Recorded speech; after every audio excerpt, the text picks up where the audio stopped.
I'm afraid that they started badly with the no ball of Bowie, but who never knows? After maybe you would have got Butler or not, things would have been different. But such things happen.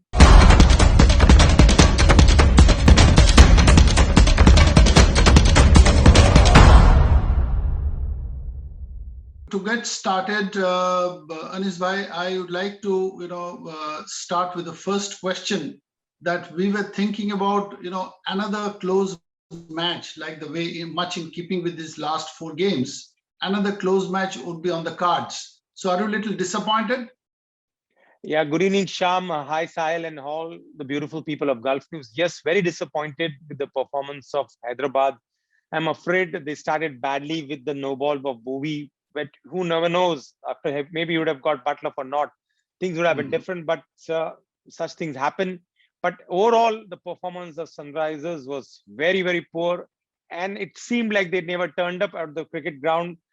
Not one no ball, 3, 4 no balls. Then Washington Sundar went for a lot of runs, and then RR capitalized. And what is important, it was a clinical victory in the end. Winning by 60 runs in an IPL match is winning by 100, 150 runs in a test match. Right.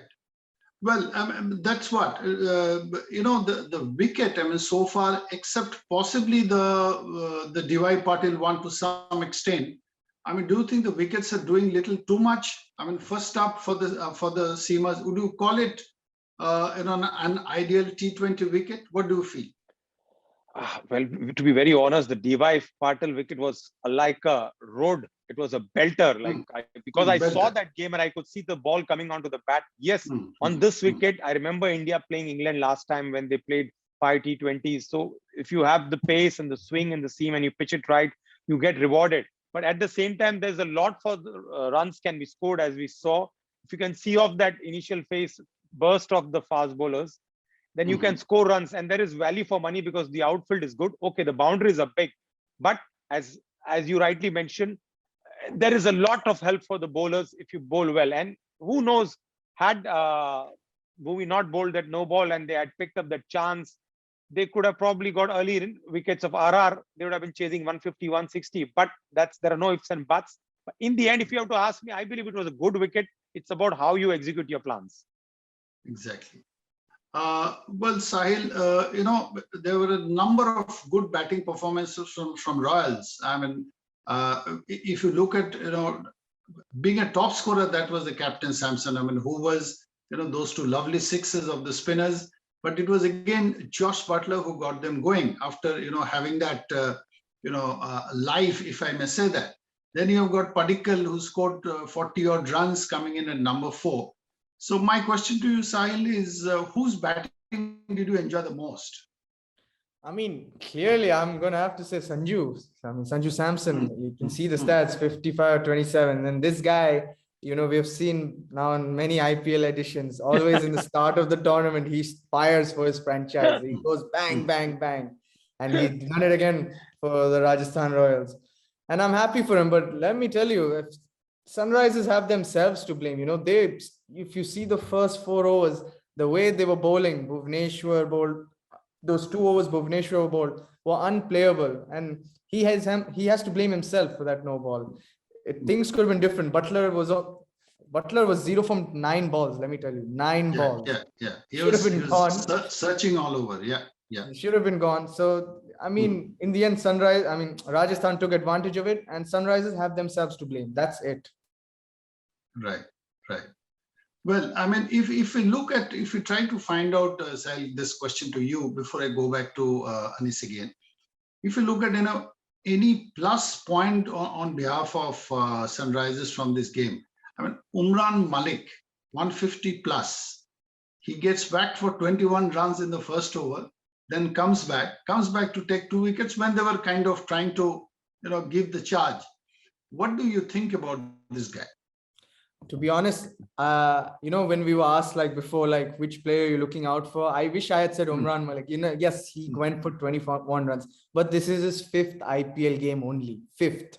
So we have to give the guy time. You see his action, he's got that pace, that such a smooth action that guy has. He's a good bowler. Yes, Butler taught him a lesson, as a senior player. Josh Butler is a senior player. He's taught the youngster a lesson. But then he came back, first over 21, next 3 overs, 18 runs and 2 wickets. That guy is an exceptional bowler. And Sunrisers don't have to worry. I think he's going to do well in the future matches. Definitely, he's a great bowler. Right.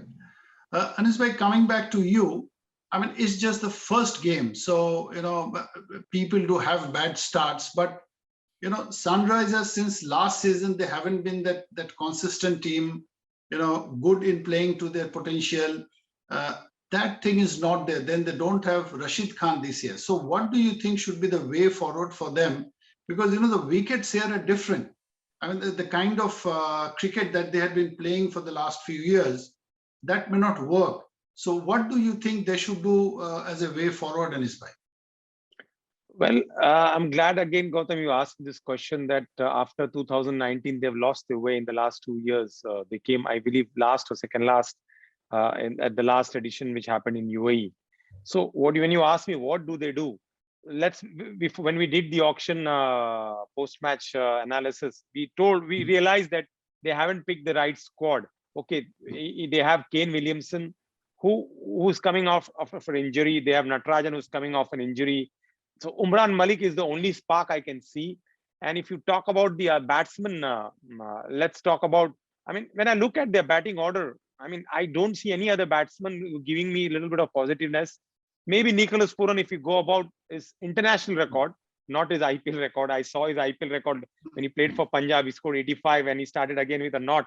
So it's 85 only. It's stuck at 85 after 13 games. Aiden Markram, you can say, is a decent player, but not a guy who can run away with the game. Today, if you look at the scorecard, I mean, the only guy, Open Sundar, who scored 40, but scored, maybe these runs might be useful if the net run rate comes to the picture, but till that time, the match had gone. So what they have to do is to make sure that select that right squad. Now, I am not sure whom do they have in the bank. Is any other player joining them, Sahil? Are you aware any big player joining? Not that I can recollect, no. Gautam, anybody joining them? I see also from the top of my head, no, I don't think there is any Australian due to arrive there. And there's no Warner. There's no Warner this time. There's no Bairstow this time. No Bairstow. No Rashid Khan. No Rashid Khan. So I believe they will have to work around with this side and try and see what best they can do. And they are a side I feel are good in defending than chasing. Because if you go with such a weak batting order, I would not like them to chase. This today, even though it was a juicy wicket and normally teams like to chase because of the dew, but they are a side which can defend well, I feel. Right. Well, I mean, it's just the first round of matches which have been gone through. So a lot of cricket is there to be played. Now, tomorrow we have got an intriguing match coming up again, and it's going to be played at the DY Patil, which you said you had been there to watch the Punjab Kings win. And it was really a belter. So RCB versus KKR, with that kind of lineup that RCB has, I mean, they put up 204 runs on the board. Would you give them a slight edge for tomorrow, or what's your take on the game? RCB on a batting wicket looks good, but I'm not sure about the bowling. If I have to give an edge, KKR has two mystery spinners in Varun as well as Sunil Narayan. So even if on a belter wickets, spinners, if they are good and you cannot read them of the hand, it's not going to be easy for RCB. Like I understand du Plessis played innings, which it was jaw dropping, because I remember at one stage he was 17 of 29 balls and then he went berserk after the Punjab bowlers. But you will have to wait and see how he copes up against the mystery spinners. And at the same time, KKR, mind you, will have to also make sure that they put up runs. They were chasing 130 against CSK in the first game. How they bat. But I believe the team chasing will have probably an edge. But I would still favor KKR going into this game. Right. Sahil, I'll come back to you on this. Yes, KKR really had it, all too easy. I mean, they had set it up. Their bowlers set it up, Umesh Yadav, with those 2 wickets early on. What's your take, Sahil? KKR or RCB? I think, it's going to be very exciting. Both teams, Both teams are unpredictable.